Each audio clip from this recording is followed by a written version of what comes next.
Hello dear students, welcome to my channel. So today our topic is theory of equations 2, because the previous class was on polynomial and that was the theory of equations 1. So today is the second class, is the continuation of the previous class. So what do you mean by polynomials? Polynomials is an expression like a naught x to the power n, a1 x to the power n minus 1 and an. This type of expression is called polynomial, as already we have discussed. And a1, a2, an are the coefficients, is the real or complex. The coefficients can be real or complex. N is a non-negative integer and x is a variable. This type of expression is called polynomial. And coefficient or highest power of x should not be 0. The polynomial is said to have degree n in this case. So we have linear polynomial. And what is the equation? If fx is equal to 0, it is called a algebraic equation or a polynomial equation. Simply the expression itself is the polynomial, and if it is equal to 0, it is an algebraic equation or a polynomial equation. The degree of the polynomial is said to be a degree of the equation fx is equal to 0. Okay, so for linear equation, degree is 1. This is your linear equation. For quadratic equation, degree is 2. This is your quadratic equation. And for cubic equation, degree is 3. This having the coefficient highest power is 3, and the coefficient should not be 0 in all the cases. Biquadratic equation, degree is 4. This is your biquadratic equation, power 4. So degree is 4, highest power. Now let us define the root. Actually, zeros of polynomials are root in this case. This is also 0 or roots of that equation.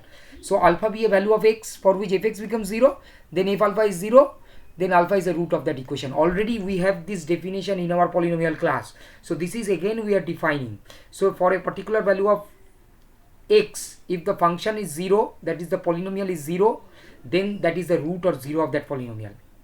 So now I will state the fundamental theorem of classical algebra. It's a very important theorem in algebra.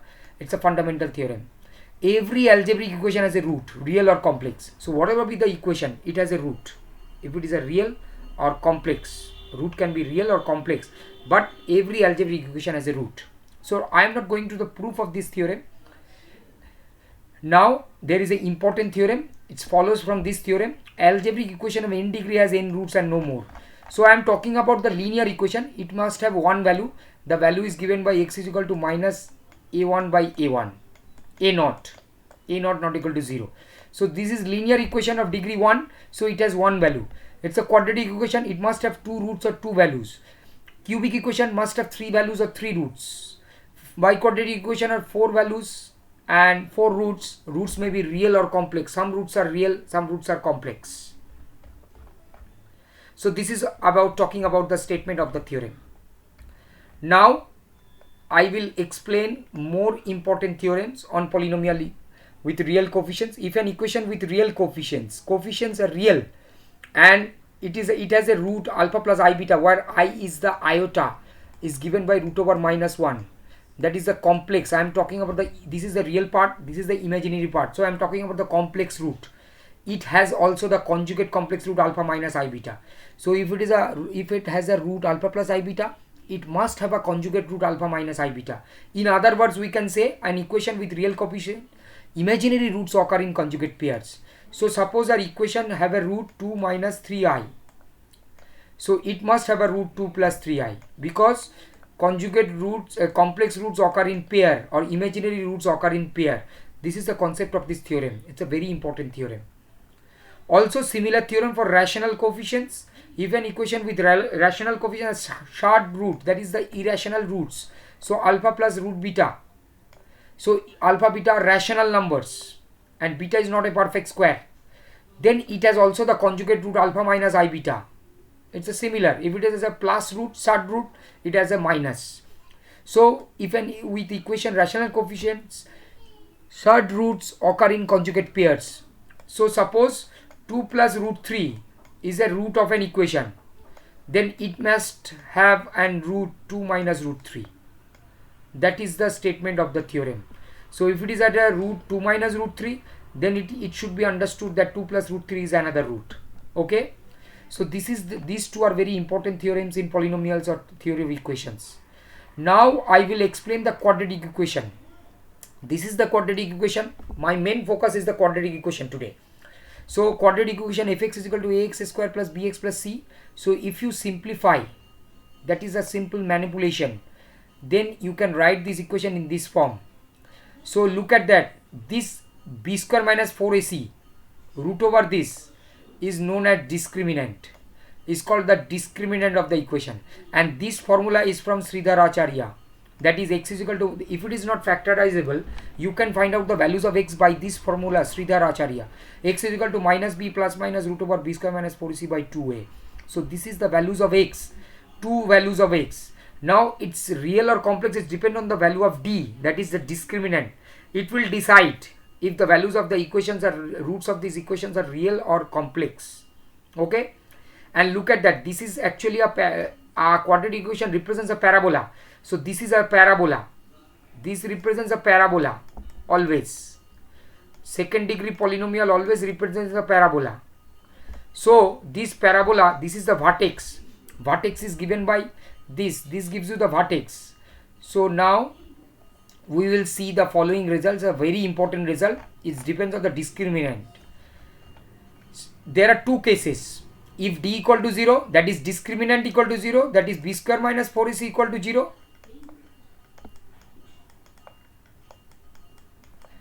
or d not equal to 0. Now if d equal to 0, roots are equal, that is alpha equal to beta, and in this case minus b by 2a is the value of that roots. Go to the equation, you look at here, if this is 0, this square root 0, then it's remain minus b by 2a. So two values are same, and that is given by alpha beta equal to minus b by 2a. And if d not equal to 0, roots are unequal, that is alpha comma beta are two unequal roots. Okay, clear? So clearly two cases, d equal to 0, d not equal to 0. Now if d not equal to 0, there will be two cases. ABC are real numbers. Look at that, if ABC are real numbers and d greater than 0, that is b square minus 4ac is positive, that is b square minus 4ac is positive, we have real roots are real and distinct, we have roots real and distinct. But if d less than 0, that is discriminant is less than 0, so inside the square root it will be negative. Look at that, it will be a negative. In this case you have roots are unequal, you have roots are imaginary or complex, that is alpha plus minus I beta. You already know that complex roots occur in pair, so you have alpha plus I beta is a root, then another root is alpha minus I beta. So if d positive, d greater than 0 and ABC are real number, roots are real and distinct. If ABC are real number and d less than 0, roots are imaginary. Clear? And imaginary roots occur in pair. These are the cases. Now in this case you have two cases again. If ABC are rational and d is a perfect square, look at that, d is a perfect square, very important statement, hence roots are rational. In this case you have rational roots. But ABC are rational and d is not a perfect square, hence roots are irrational, that is roots are of the form alpha plus minus root beta. Already you have a statement that if one of the roots, third root is alpha plus root beta, another root will be alpha minus root beta. So this is explained from this, the above statement. So in this case you have two cases. If d is a perfect square, roots are rational. If d is not a perfect square, roots are irrational, and irrational roots occur in pair. Now there is a last case of that. If a is equal to 1 particular case and b, c are any integer, then and d is a perfect square, then roots are integral. Roots are integral values. Once again, this is a very particular case. If a is equal to 1, that is the leading coefficient is 1, and b, c are any integer 2, 3, etc., whatever, plus minus whatever, and d is a perfect square, then roots are the integral, that is roots have the integral values. Clear? So this is the criteria based on the discriminant, and this is very important classification of the roots, nature of the roots. This is of the nature of the roots. Okay, so I'm going to the next section now, as already discussed in my previous video, but once again I want to repeat. If a is positive, then parabola will be in the downward direction, that is parabola opens. If a is positive, parabola opens upwards, and if a is less than 0, then opens downwards. So let us have the diagram, and d is positive. if a greater than 0 and d greater than 0, fx is equal to 0 has two real roots alpha and beta. So let us draw the diagram in this case. Once again I want to draw for my students. So this is the diagram. So this is alpha and this is beta. A clear distinction between the roots. So the case is a greater than 0. So a greater than 0 means the parabola opens upwards. Parabola opens upwards and d is positive, that is discriminant is positive. So you have two real roots. These are the real roots. Okay, alpha and beta distinct. Next, if a less than 0, then parabola opens downwards and d greater than 0. In this case also you have two real roots, but the parabola is open downwards. So this is the parabola. Again you have alpha and beta. So these are real roots because it cuts the real axis x axis. So you have real roots, but in this case because of this a less than 0, you have the parabola opens downwards and discriminant is positive. Now a greater than 0 and d greater than 0, d equal to 0, sorry. In this case you have two linear same factors. So in this case you have, this is the parabola, touches the x-axis. So same root. In this case you have same roots alpha. In this case you have the same roots alpha because you have alpha is the only root, alpha comma alpha. So it touches the x-axis only in this case. And parabola opens upwards. A less than 0, so parabola open downwards. So let us draw the diagram once again. Look at that. Parabola opens downwards. But in this case also you have the same root, alpha comma alpha are the roots, equal roots. So because of this discriminant equal to 0, and in this case fx is negative or equal to 0. So these are the cases. Now another case, a greater than 0 and d less than 0, that is if d less than 0, already you have an idea that roots are imaginary.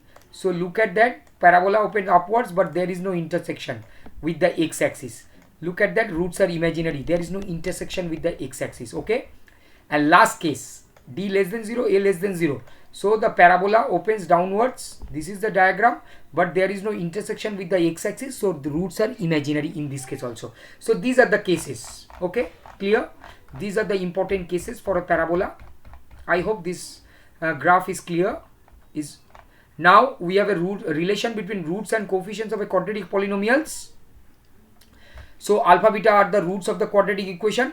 Then by factor theorem we have x minus alpha, x minus beta are the factors. So we can write fx is equal to a into x minus alpha into x minus beta, a not equal to 0. So equating these two polynomials, we have this equating the polynomials and comparing the coefficients of like powers of f.